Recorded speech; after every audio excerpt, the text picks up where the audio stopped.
Hello साथीहरु, यहाँहरुलाई FTandPK च्यानलमा स्वागत गर्न चाहन्छु। सदा चाहिँ आज पनि म हजुरहरुको माझ एउटा पाइन्ट कटिङको भिडियो लिएर उपस्थित भइसकेको छु। आजको पाइन्ट भने स्लिम फिट पाइन्ट छ र स्लिम फिट पाइन्ट कसरी कटिङ गर्ने यसको बारेमा पूरा जानकारी यस भिडियोमा छ। साथीहरु, हजुरहरुलाई यदि यो स्लिम फिट पाइन्टको भिडियो हेरेर अनि त्यो कटिङ सिक्न चाहनुहुन्छ भनेदेखि चाहिँ तपाईले यो भिडियोलाई स्किप नगरेर हेर्नुपर्ने हुन्छ र हजुरहरु यस्तै नयाँ भिडियोहरुको प्रतीक्षामा हुनुहुन्छ भने च्यानललाई सब्स्क्राइब गर्नुहोला। साथमा रहेको बेल आइकन प्रेस गरी आफ्ना साथीहरुलाई युजफुल भिडियो शेयर गर्नुहोला। भिडियो मन परेको छ भने एक लाइक गर्नुहोला। अनि आजको यो टपिक्स हामी स्टार्ट गर्ने छौं। FTandPK च्यानललाई सब्स्क्राइब गर्नुहोला। नयाँ अपडेटको लागि बेल आइकन प्रेस गर्नुहोला। हुन्छ साथीहरु, म यसको नाप बताउन गइरहेको छु। नाप चाहिँ यसको लम्बाइ 38, यसको कम्बर 32, थाई 37, यसको हाई 26 इन्ची, यसको मोरी 13.5, यसको जाङ 21 इन्ची रहेको छ। यस नापमा म पाइन्ट कटिङ गर्ने छु। हामीले सुरुमा त यो कपडालाई मैले चाहिँ यो कपडा चाहिँ कति लिएको छु भन्दाखेरि हामी यो हेरौं। पहिला 1 मिटर 20 सेन्टी लगभग छ। हामीले यो कपडालाई उल्टो बाटो राखौं पहिला सुरुमा।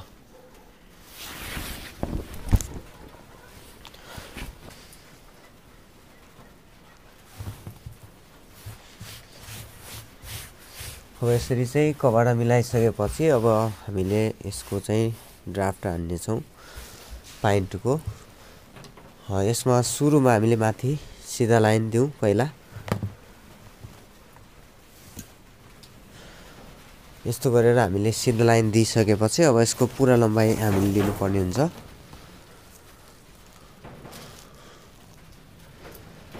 यसको पूरा लम्बाइ यहाँदेखि यो लाइनदेखि तल चाहिँ हाम्रो 38 इन्ची यसको लम्बाइ छ। 38 मा हामीले 2.5 इन्ची यति सिलाइको भाग छोड्नु पर्ने हुन्छ, फोल्डिङको भाग। अनि त्यसपछि चाहिँ यसको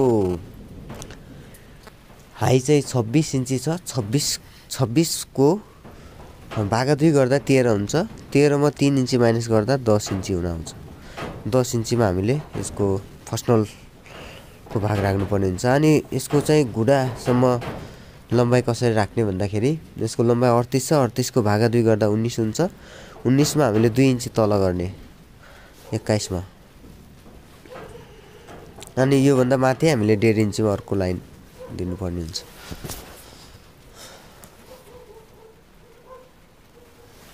यी सबै लाइनलाई सिधा गरौँ।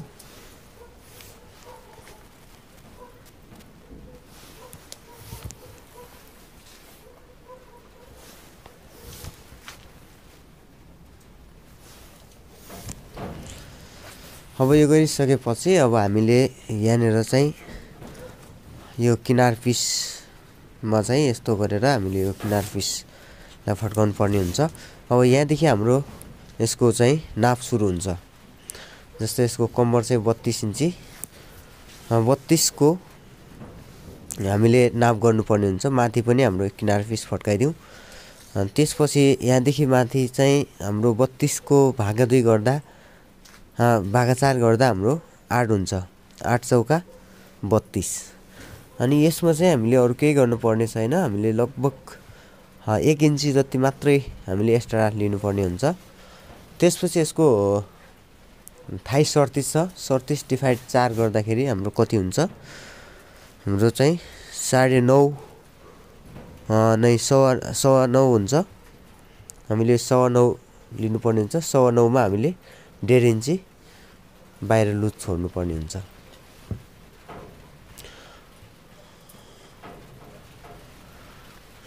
अब एउटा तरिका यो र अर्को तरिका चाहिँ हामीले यो 32 भागा 4 गरेर 32 भागा 4 गर्दा हाम्रो कति भयो भन्दाखेरि हाम्रो चाहिँ 8 हुन्छ। 8 यहाँ पुग्छ। यो भन्दा हामीले 1 इन्ची सिलाइको भाग छोडेर अरु हामीले 1 इन्ची एक्स्ट्रा लिनुपर्छ। तर मैले 1 इन्ची लिन भुलेछु, सरी। यहाँनिर चाहिँ 37 इन्ची 36 37 को भागा 4 गर्दाखेरि हाम्रो चाहिँ 9.25 हुन्छ। 9.25 हाम्रो यहाँसम्म आइपुग्यो। यसमा चाहिँ हामीले 1 इन्ची सिलाइको भाग लिएर त्यसपछि 1.5 इन्ची लिनुपर्ने हुन्छ। त्यसपछि यो लाइनबाट 1.5 इन्ची लिनुपर्ने हुन्छ। हामीले यसरी लग्यौँ भने हाम्रो चाहिँ फरक पर्दैन। हामीले 1 इन्ची एक्स्ट्रा लिएर अनि त्यसपछि लियौँ भने यो लाइनको चाहिँ केही काम लागेन। यो लाइन चाहिँ हाम्रो फेक भयो। अनि अब यहाँबाट हामीले अब यस्तो गरेर यस्तो प्रकारको लाइन दिनुपर्ने हुन्छ। यहाँनिरसम्म हाम्रो फर्स्टनल आउँछ। अनि योभन्दा तल चाहिँ हामीले 1.25 इन्ची जति हामीले फर्स्टनलको गिराउने भाग राख्नुपर्ने हुन्छ। अनि यस्तो गरेर अनि अब किनार पिसलाई पनि हामीले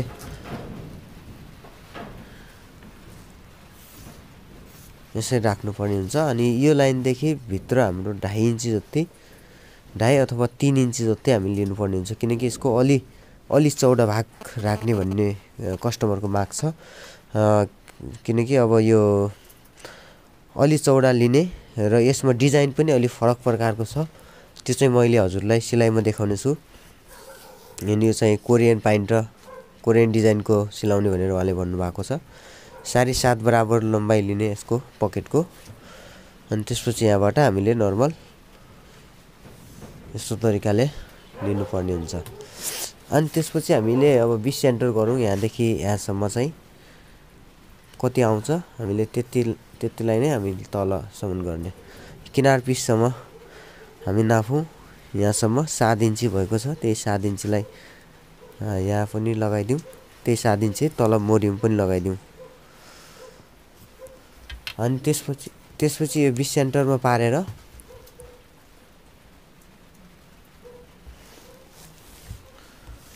तलदेखि माथिसम्म हामीले यसलाई 20 सेन्टर पारेर अब मोरी 13.5 छ। अनि 13.5 मा हामीले 13.5 मा त्यसको भागा 2 गर्दाखेरि 13.5 को भागा 2 गर्दा हाम्रो कति हुन्छ यसरी चाहिँ हामीले निकाल्न सक्छौँ। 13.5 को भागा 2 हाम्रो चाहिँ 6.25 हुने रहेछ।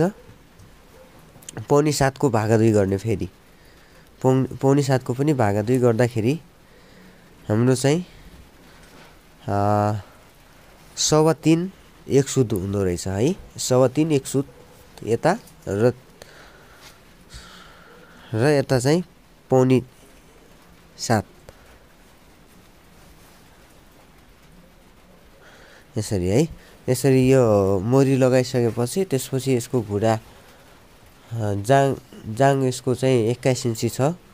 जाङ चाहिँ यहाँनिर काहीँ नाप्नुपर्छ हामीले। त्यो चाहिँ पछि चेक गर्नको लागि मात्रै हो। त्यो नाप गर्नको मेन कारण चाहिँ अब तलदेखि माथिसम्म हामीले यसरी यसलाई लिएर अनि सिधै मिलाइदिन सक्छौँ।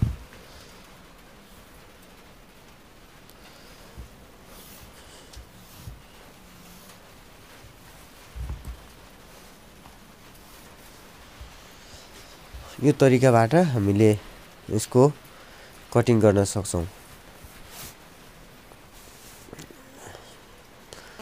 अब हामीले यहाँ जाङको नाप लिन सक्छौँ। जस्तै यता आधा इन्ची जति सिलाइ यता जान्छ, आधा इन्ची जति सिलाइ यताको जान्छ र यहाँबाट यहाँसम्म हामीले कति लिनु पर्यो।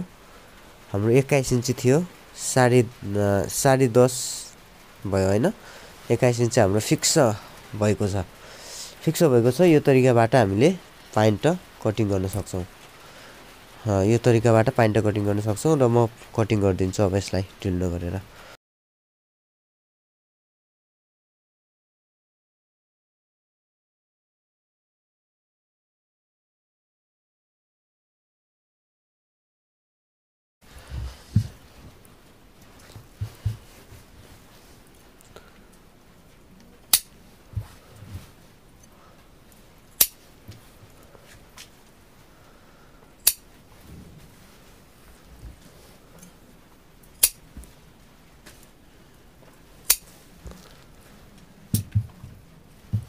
अब यसको यसरी काटिसकेपछि अब यसको चाहिँ पछाडिको भाग पनि काट्नुपर्ने हुन्छ हामीले।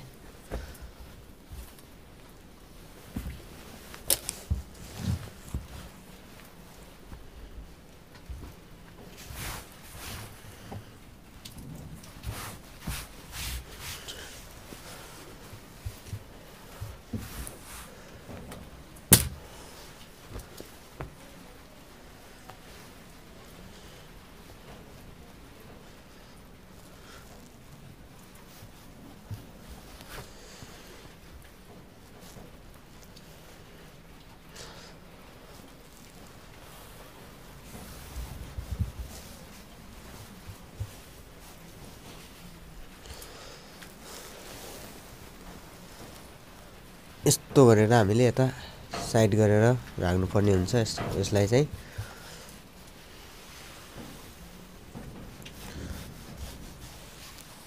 यस्तो तरिकाले राखिसकेपछि अब यसको चाहिँ तल मोरीमा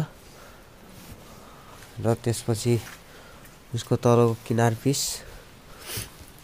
अनि यसको चाहिँ यहाँनिर हल्का माथि एउटा र थोरै तल एउटा, त्यसपछि यहाँको सिधा भाग गर्नुपर्ने हुन्छ।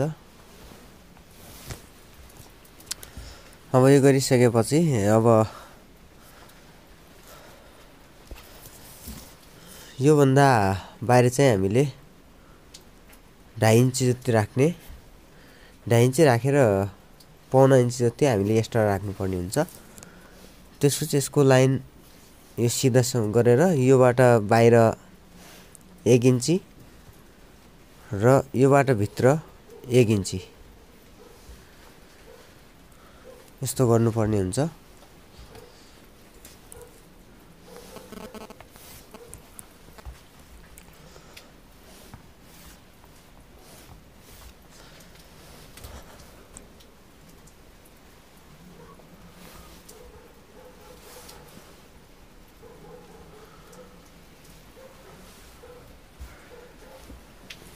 अनि यहाँनिरबाट यहाँ यो लाइनसम्म गरेर 20 सेन्टरमा हामीले पकेट राख्नुपर्ने हुन्छ।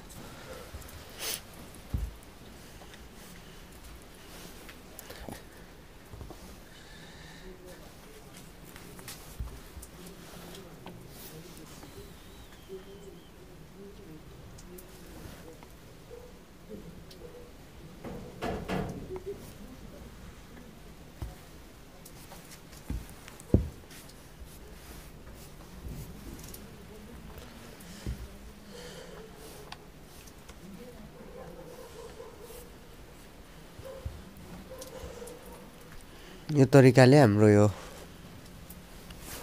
ब्याक पार्ट रेडी हुन्छ। अनि त्यसपछि चाहिँ यहाँ तल हाम्रो लगभग 2 इन्च जति हामीले एक्स्ट्रा लिनुपर्ने हुन्छ।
हामीले यो तरिकाबाट पाइन्ट कटिङ गर्न सक्छौँ। साथीहरू हजुरहरूलाई कस्तो लाग्यो पाइन्ट कटिङको भिडियो?